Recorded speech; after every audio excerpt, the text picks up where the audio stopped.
Moscow seems to be executing a grand plan, one that is designed to open a new front in the Ukraine war. In recent months, Russia has been stepping up its offensive in the Kharkiv region while concentrating troops near Sumy. Our next report tells you how this could prove decisive in settling the war and how it is in line with achieving Russian President Vladimir Putin's objectives in the region.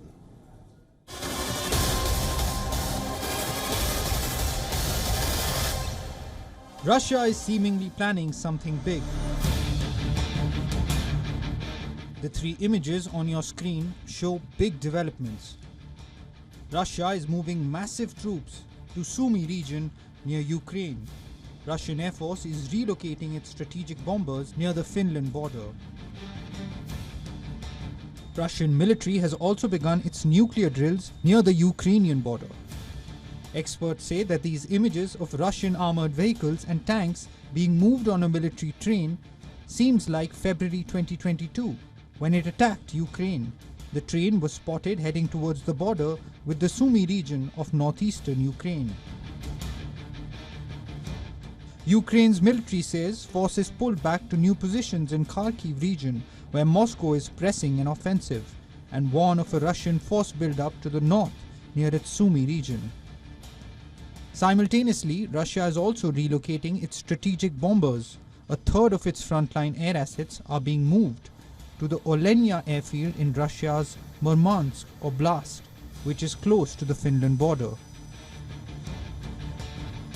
Among the bombers which have been relocated include 12 Tu-95MS and 13 Tu-22M3.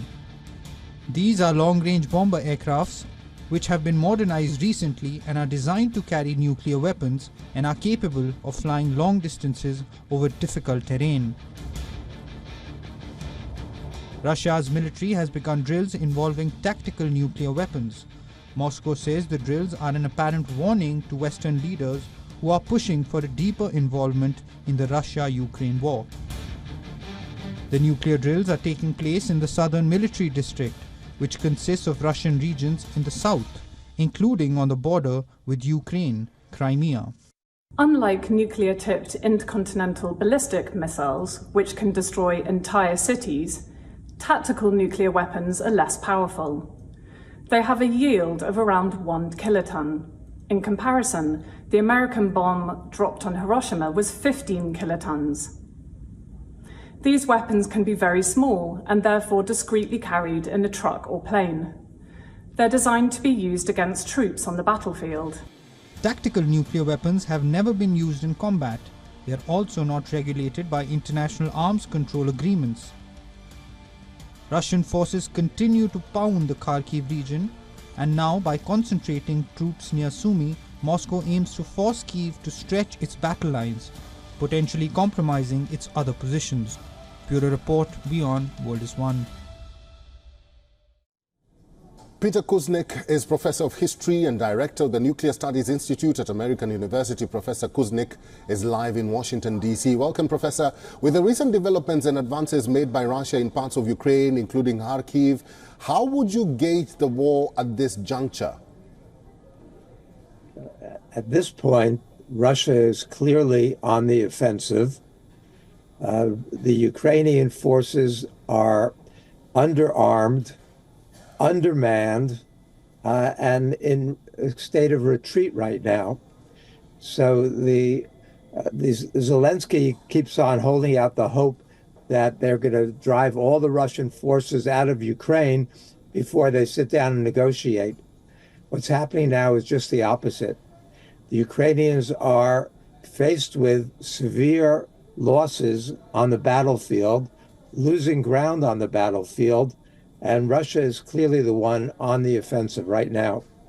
Professor, do you also foresee a new plan by President Putin and Moscow attacking new multiple fronts in the coming days or weeks? Well, Russia is already advancing on Kharkiv, pushing the Ukrainian forces back. They're stretching the lines thinner in the south and the east.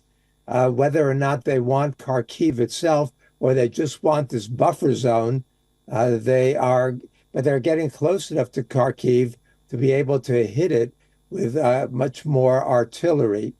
then there's also the possibility of them going after Odessa.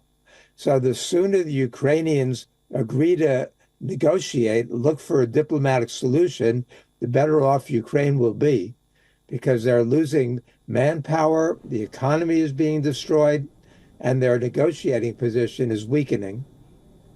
Professor, there has also been the issue of arming Ukraine. What's your view on Germany and France when it comes to bolstering Ukraine? Do both countries have a unilateral or divergent stance on weaponizing or bringing weapons to Ukraine?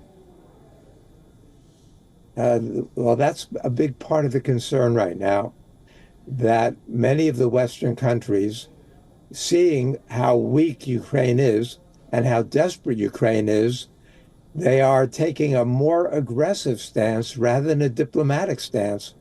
We see that with Cameron and the Brits saying that Ukraine can use British weapons to strike deep in Russia. We see Blinken effectively giving the okay for the use of American weapons to strike inside of Russia. We see Macron calling for sending NATO troops on the ground into Ukraine. We see the increased use of trainers.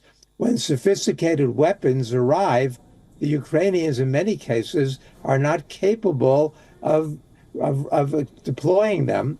And so you're going to have more and more NATO troops there and trainers and experts. Zelensky is calling for NATO trainers inside of Ukraine so they'll be able to deploy the forces more quickly. This is all creating a much more dangerous situation.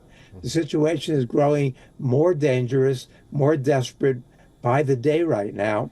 And so we need to step back from this, because we are pushing for something that could lead to an expanded war and potentially a world war at this point.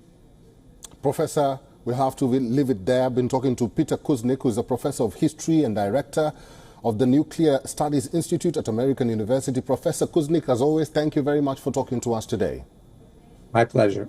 For all the latest news, download the WION app and subscribe to our YouTube channel.